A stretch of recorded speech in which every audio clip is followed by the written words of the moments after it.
Welcome to Founders Future, a podcast powered by Closers.io, where we dive into the journeys of innovative entrepreneurs and explore the road ahead for them and their companies. I'm your host, Michelle Saeed, and in each episode, we uncover the stories behind impactful ventures, the challenges faced along the way, and the strategies driving their future growth. Today, we're thrilled to have Jonathan Buckley, the founder and principal consultant of the Artesian Network, joining us.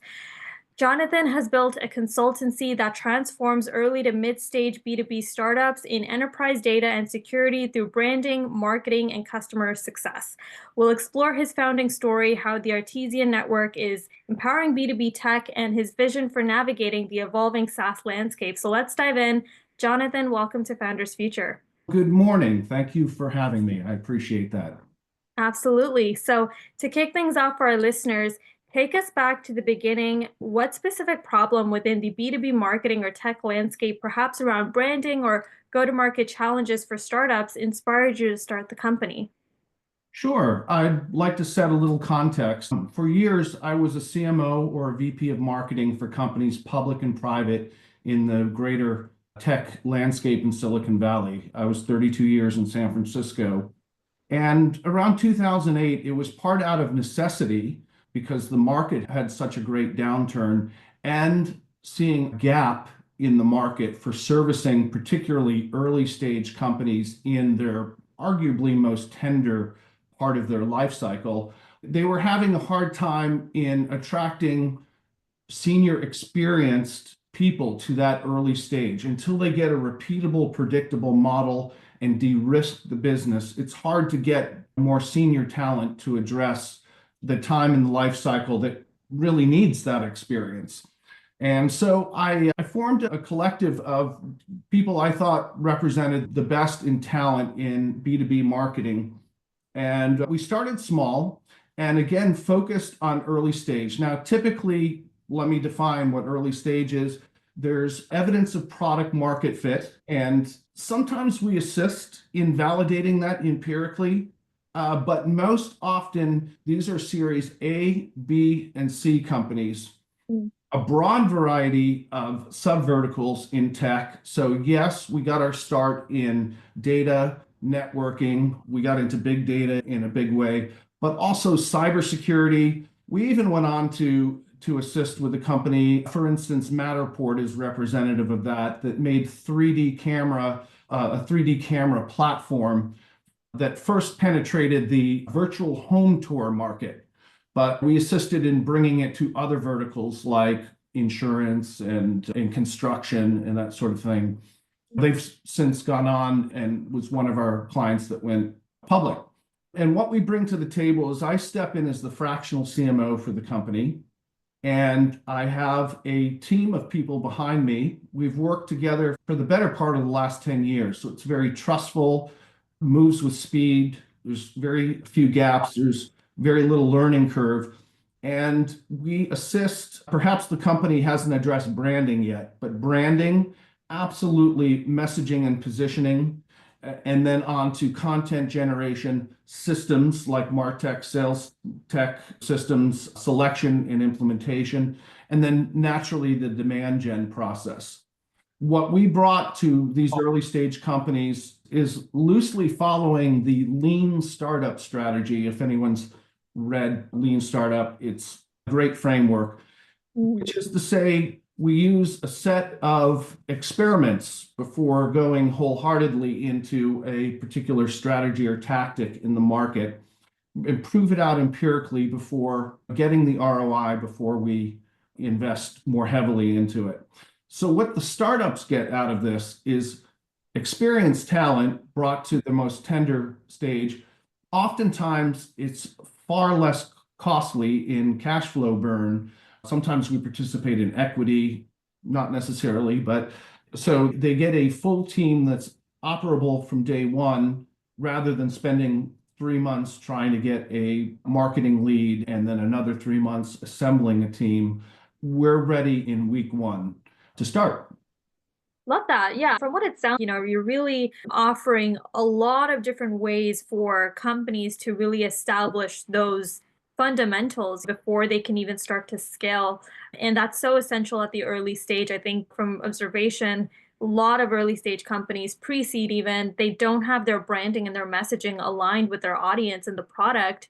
And you guys come in, you're the subject matter experts, you solve for that. Now, let's get into the nuts and bolts for our listeners, even some potential clients that are tuning in and they want to learn more about really how you structure what you do for them. Talk to us about your core offerings. I know we touched a little bit about that just through the background. Some of the go-to-market strategies on the digital marketing side, what you're offering. How do you structure what you do for your clients, such as the B2B startups and even some of the enterprise firms?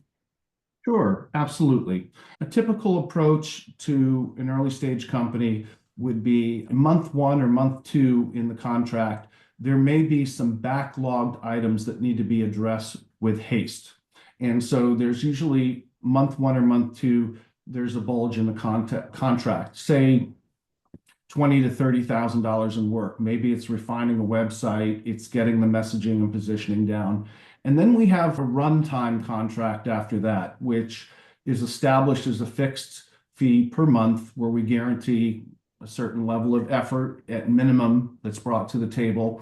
And that might look like 10 to 15,000 for the typical early stage company, sometimes a little bit more, sometimes a little bit less, depending on what level of effort needs to be brought to the game. Most of our contracts last from a minimum of 3 months to 18 months. At an 18-month mark, you should have proved out your repeatability and predictability in your funnel, have something that prepares you for your next series of financing. Again, they like to see the math in the funnel worked out. And we assist the CEO and senior team in bringing in and replacing our team with full-time talent.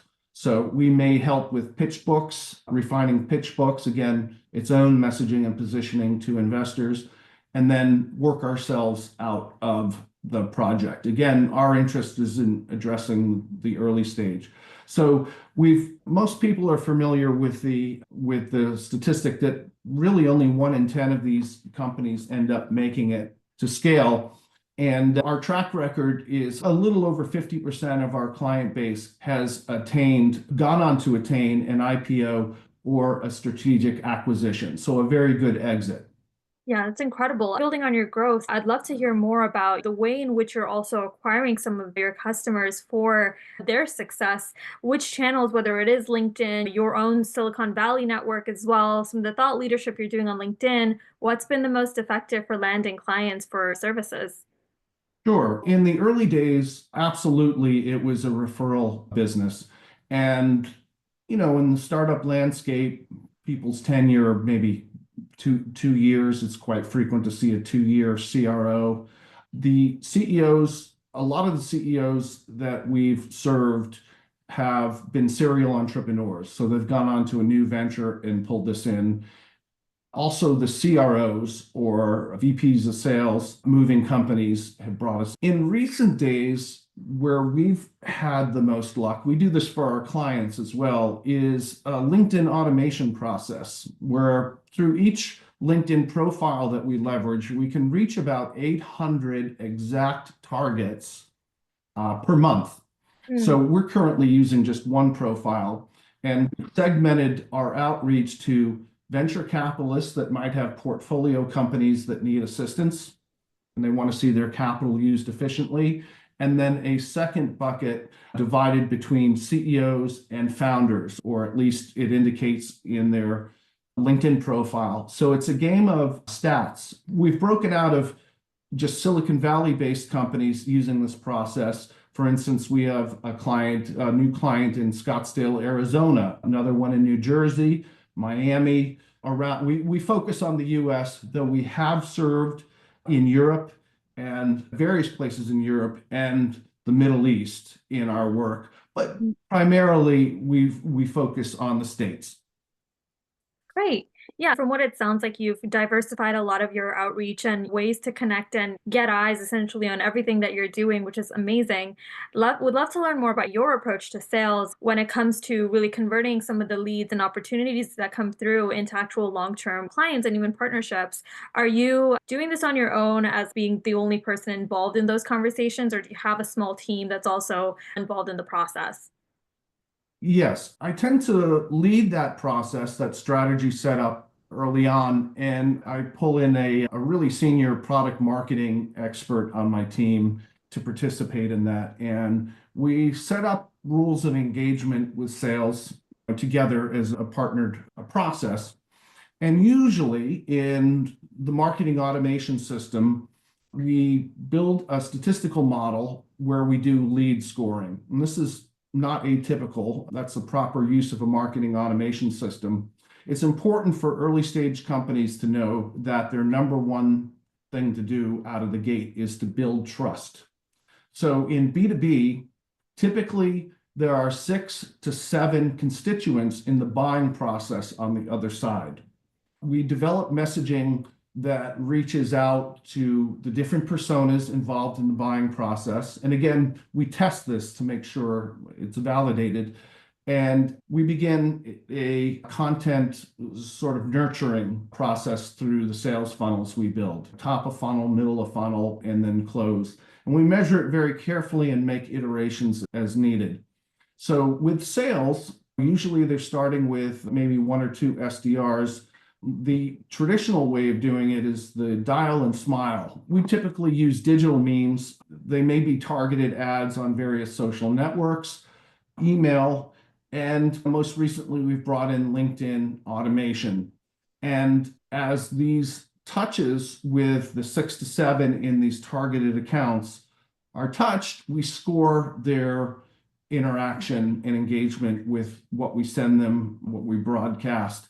And they hit a certain threshold and it gets bumped properly to sales. That way, your limited resources in sales are highly focused and targeted on those that have equity in the engagement process.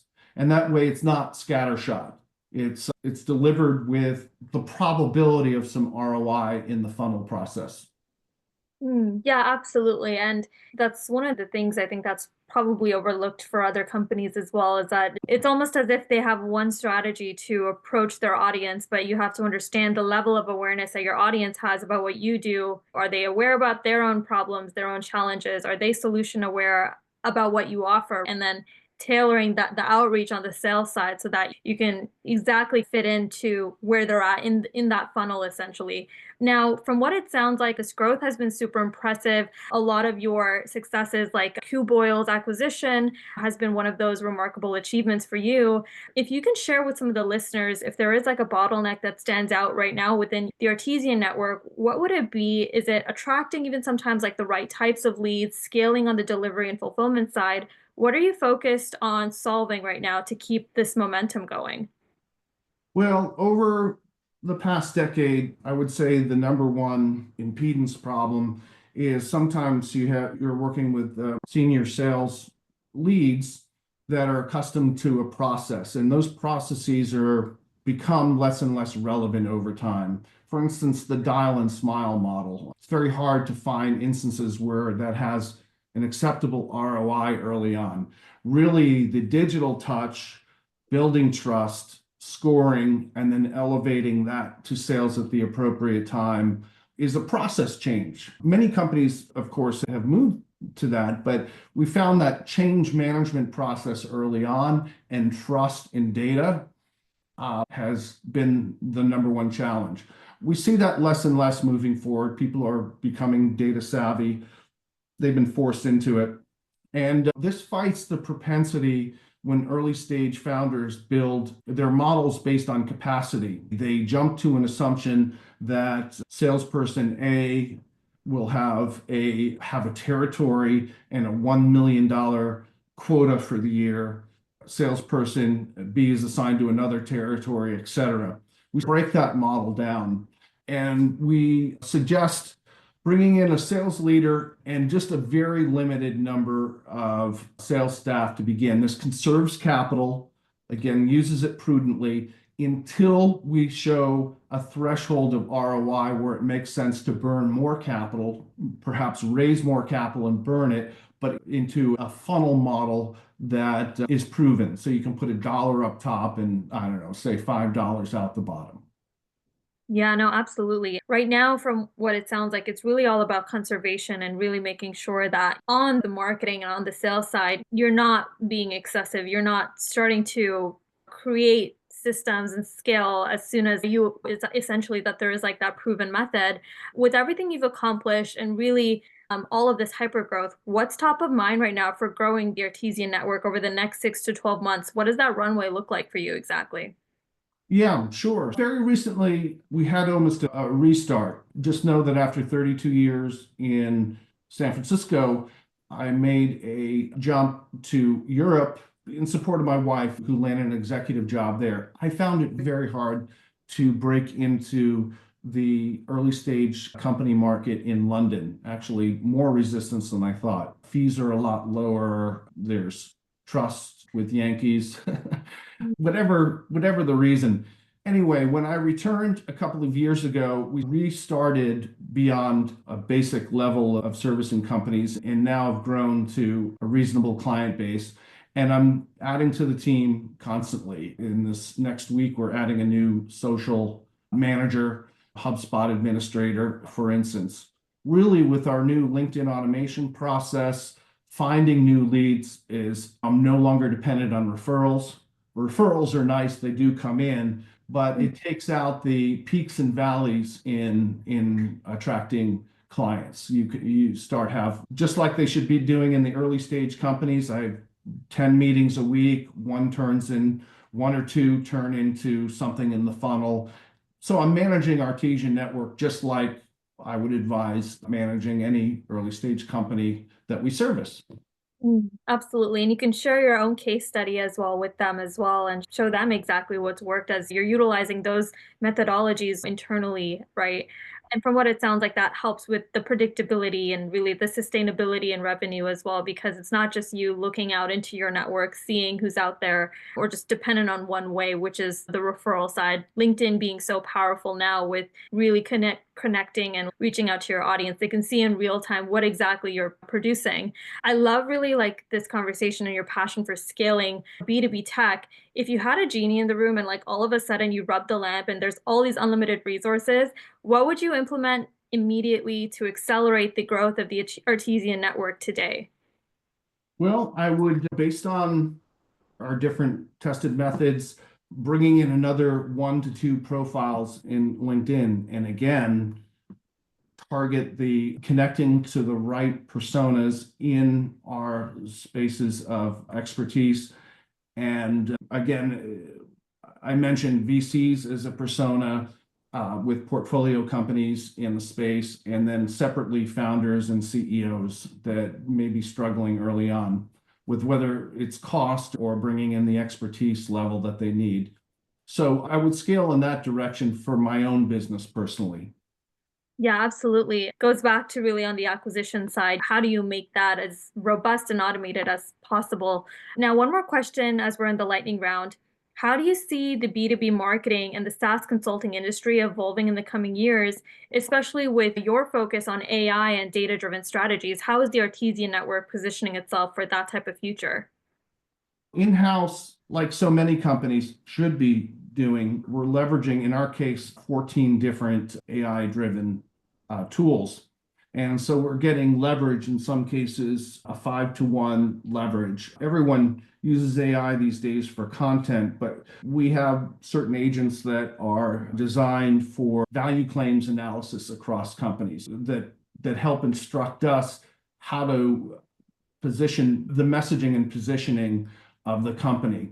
Another example is gone are the days of the $100,000 website. We can deliver a very useful phase 1 website using AI in the wireframing process even. I still have the creative team bringing the polish to the site in the end, but at least the initial establishment of the website, if that's what's needed, or the refinement of the website. It's another example of how we're bringing AI tools to the table. Love that. And you're not shying away from it. I know some of the listeners who are tuning in, they might be thinking, oh, is this going to take over our roles, our jobs? But absolutely not. It's really about creating efficiencies and finding ways to streamline the delivery process at the end of the day.